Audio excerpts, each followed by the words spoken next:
Alright, we're here at Go To Math looking at some calculus. We're under continuity and one-sided limits. And this time I believe we are in this section here. Alright, so let's take a look at what we got. We've got find an a that makes f of x continuous on the entire real number line. Now, there was one problem that is in here that is the same thing where we find an a. It's a little trickier, I think, than actually this problem here. And you'll start seeing a pattern. These are typical problems that are on a calculus exam, these kind of problems here. So pay attention.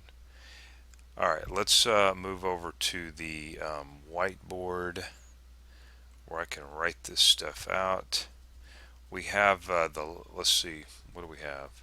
We have f of x, of course, the overrated letter, the overrated function name, but everybody can identify with it, so we'll just use it. We have x cubed, and its domain is x is less than or equal to 4, and then we're going to have a x squared, and its domain is x is greater than 4, and we want to find an a that makes this continuous.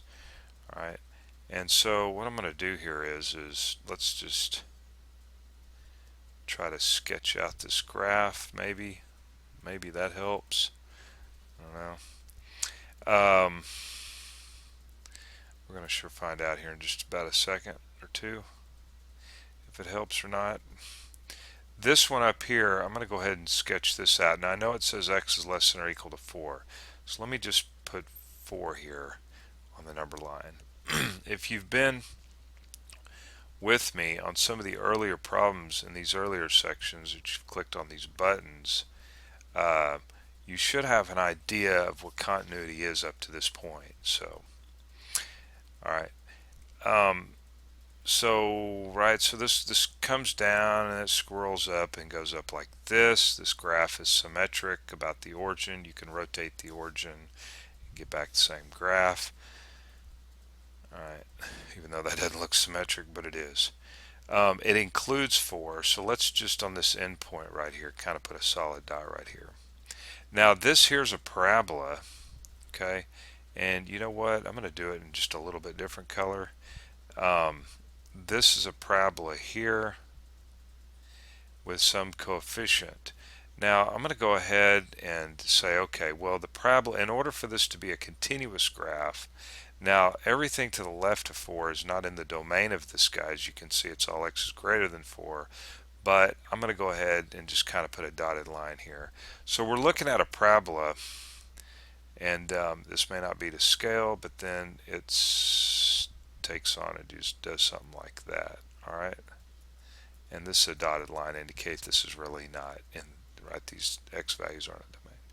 So we want this graph to intersect this graph here, and of course you could think of this graph as going on up, this one here, but we want them to intersect, and usually when we look for an intersection point, we're setting both functions equal to each other and we're solving for x. That's how you find that intersection point, the y value that they have in common, right? And that would make this graph then continuous. Okay, continuous, no holes or jumps or vertical asymptotes in the graph. Alright, so this is what we're going to do. We're going to go ahead and look at that definition of continuity, remember, and first thing you had to test was, and of course 4 is what we're interested in. At f of 4 this must exist and equal to a number, right? And that would be this. Boy, I'm going to have to hurry now. I'm running out of time, sorry. X approaches 4, we'll be using this, ax squared. These both must be equal. You would set them both equal to each other. 4x cubed is equal to a times 4 squared. Solve for a, and a is equal to 4. So you just do that direct substitution, set them equal and solve for a. That's all you got to do. Set them equal and solve for a. That is it. Alright, go work the practice problems.